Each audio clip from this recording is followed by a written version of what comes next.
once you grab your chair, join me with your right leg on the chair. If you need something shorter than a chair, if this is too much of an extension for you, then go ahead and grab something different. I'm going to start a timer over here so that we stay on track. And here's what we're going to start with. With that leg up, you're just going to tap the ground, lift up. So you're going to reach toward your toes. You want to kind of press the ball of your foot or your toes anyway into the chair. This is a gentle warm up. We're kind of working on the hamstring, stretching the front of the quad on the back leg. Okay? So core in tight. Lift it up. You're kind of hinging from the hip, but it's okay if you scoop out the abs a little bit. Or maybe just the belly in, because this is great for your abs too. You'll feel your supporting leg kind of burning just from the stabilizers working, since you're kind of challenging your balance. Even though you have a chair for support, keep going. You can make the pace as slow or as fast as you need to. And if you need like a stick or something to hold on to help maintain your balance, then go for it. We're going to stay with this leg. We're kind of pre-fatiguing it before we go into something a little bit deeper. We got 3, 2, 1, and now you're going to make sure you're forward enough on the chair so you can sink down and straight. I think I can do a little bit further. Down and up. You want to really get down low, so you work that glute on the front leg. You can put your hands behind your head if you want. You can bring it down and do a little lateral raise to get some blood going to the shoulders. You're getting down and up. A little split leg squat. Again, core engaged. Chest lifted nice and proud. You don't want to collapse into it. You're going to lift up. Make yourself tall. You're over halfway through it. We got to really give it our all. It's only 8 minutes. So dig deep. You have 15 seconds left. Doing great. Really feeling the burn. 3, 2, 1. Awesome. Switch legs. Put that back leg behind you. Get stable. Sink down. Lift up. It'll feel good to switch and kind of stretch it out on the other side. Kind of taking care of getting warmed up on the other side, but also recovering from the first exercise. Keep your core engaged so that you don't get too so you're not putting all the work on the lower back.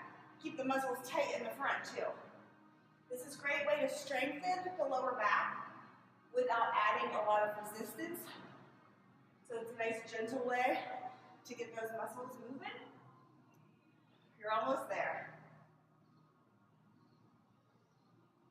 You get 10 seconds left on this side. Then we're going into the split leg squat. Last second. Awesome. Now, if you need to hop forward a little bit more, get into position, make sure you're nice and stable. Again, if you feel like you need to, just get something to hold on to. I'm sure you got something around the house. Sometimes even just pretending like you have something to hold on to helps. You're doing great. These 2 exercises, since we're doing each leg separately, they're going to put you halfway through your 8-minute meltdown. Then we're going to hit the floor-ish. Halfway through it. Try to sink down so the knee stays over the ankle. If that means if you need to come out further with that front leg, then come out further. If you're feeling like a pro, you're going to make it really tough. After you do this one a few times, you can add a hop. 3 seconds. Last rep. Nice job. Shake it out. Okay. We're going to bring the hands to the floor and put the feet behind you on your step. Abs in tight. You can either hold it here, or if you want to go for it, you're going to do push-ups. Walk out far enough away from the step. We're doing a decline push-up. Works the shoulders a little differently. Really works the chest. Keeps your core tight. Works the top of the quads, which should be pretty fatigued because we just put them through a pretty tough workout. You have 20 seconds left. to keep that back supported.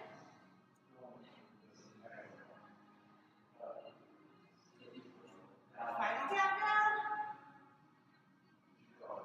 3, 2, 1. Awesome. Right onto your back. We're going into a reverse mountain climber. So, you're going to lift the hips up, point the toes, tuck the knee in, extend the leg out, alternate sides. You keep going while I scoop this out of the way, just a little bit. And get our clock back. Keep going, keep going.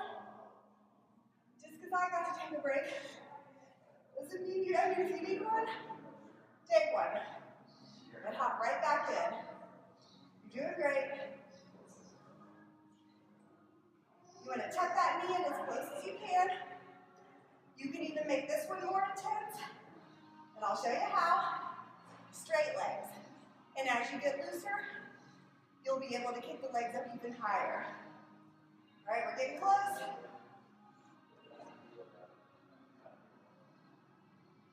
Last one. Awesome.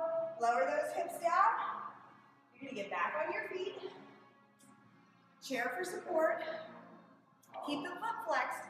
And you're going to fan the leg out and lower it down. Woo, that's a lot happening in a short amount of time. Fan it out. Bring it down. You want to keep the foot flexed. So we're keeping the Achilles long. You're using those hip flexors. Keeping your posture tall. Using the low belly. Let me get a time check. Should have got my screen on. Keep going, keep going. Awesome, 20 seconds left. Good, I'll do a few extra later. Don't worry about me. Belly in, extend out to the side. And you just want to open up, you're working actually the outside of those glutes. You're working the hip adductors and abductors in this one. Very good, go ahead and turn it around. And you're going to do the same thing on the other side. And I'll face the back. So you can see it from this other angle. You're kind of keeping the hips square and opening up. I say you kind of engage through the inner and outer thigh here. So you're working both sides. And guess what? You're in your last minute already. Belly in tight. Fan it open. Don't worry about how high. If you're down here right now, that's okay. The more you practice, the higher you'll get. Keep it up. Get a little time check. You keep going. 10 seconds. Ooh, was lost on that